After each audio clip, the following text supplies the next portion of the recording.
second. John Armstrong is in third. Philip Allen, you are so lucky. Oh my goodness. That was almost a roll. That car almost went over and over again.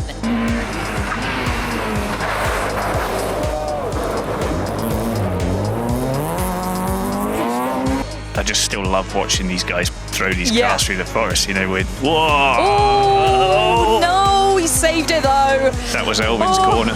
That was and that just shows how much more slippery it's got.